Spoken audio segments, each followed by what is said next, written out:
Nous sommes à Cussac-Fort-Médoc, une commune à une trentaine de kilomètres de Bordeaux. Et Cussac, c'est une ville qui vise l'autonomie alimentaire. Alors elle n'y est pas encore tout à fait parvenue, mais elle est sur le bon chemin. D'ailleurs, les enfants de l'école de Cussac ont droit tous les jours à la cantine à des légumes qui viennent presque exclusivement du territoire municipal. Parmi les artisans de ce projet, on va rencontrer David qui est le maraîcher de la commune de Cussac.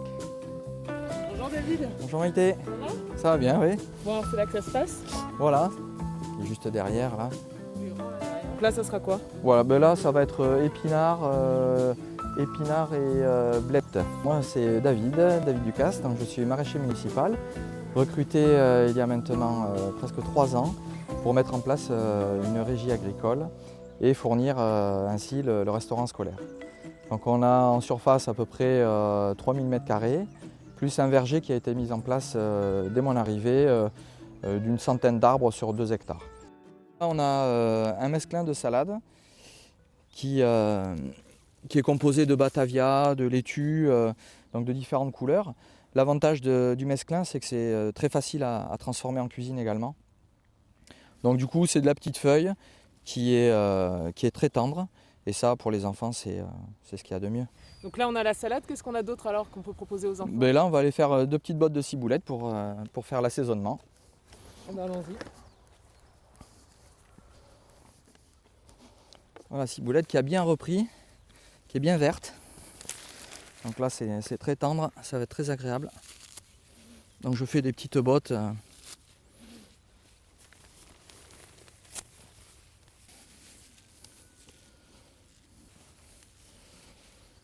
Voilà, avec un élastique. Le but, c'est pas de courir.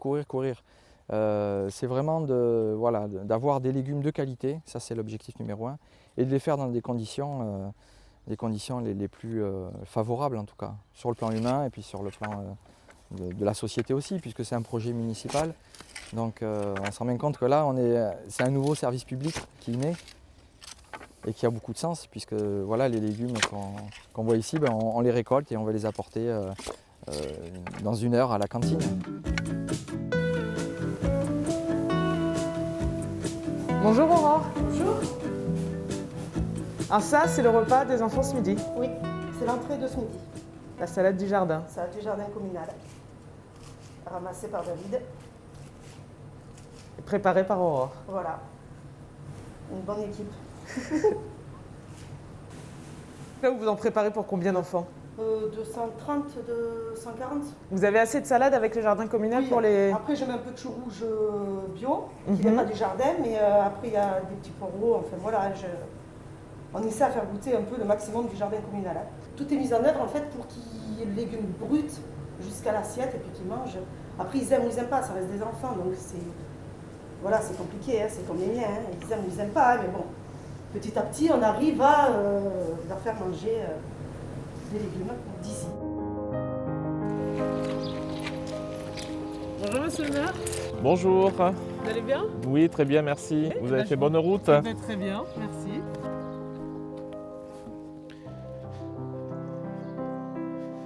Racontez-nous comment est né ce projet de créer une régie municipale. Alors en fait, ça faisait déjà plusieurs années qu'on essayait de réintroduire du bio au niveau de la restauration scolaire.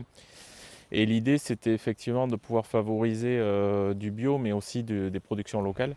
En répondant à un appel à projet du département, du labo mobile, de l'agenda 21, on a commencé à mettre en culture des terres communales et à embaucher surtout à partir du mois de mai 2018 un maraîcher bio. Un fonctionnaire territorial, il peut avoir des astreintes, il peut aussi venir le week-end. Il peut avoir aussi bien évidemment une conscience professionnelle qui fait que même s'il n'est pas pendant ses heures de travail, il va vérifier qu'effectivement les plantes ne souffrent pas trop de la chaleur, etc. etc. Donc, mais ça, chez certains, ils assimilent pas, ils ont du mal à assimiler en fait agriculteur et fonctionnaire territorial. Ça leur semble antinomique, ne serait-ce que quand on leur parle des 35 heures par exemple.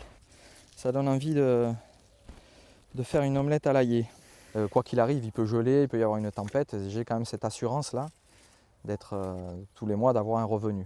Donc ça permet vraiment d'avoir une tranquillité d'esprit très importante.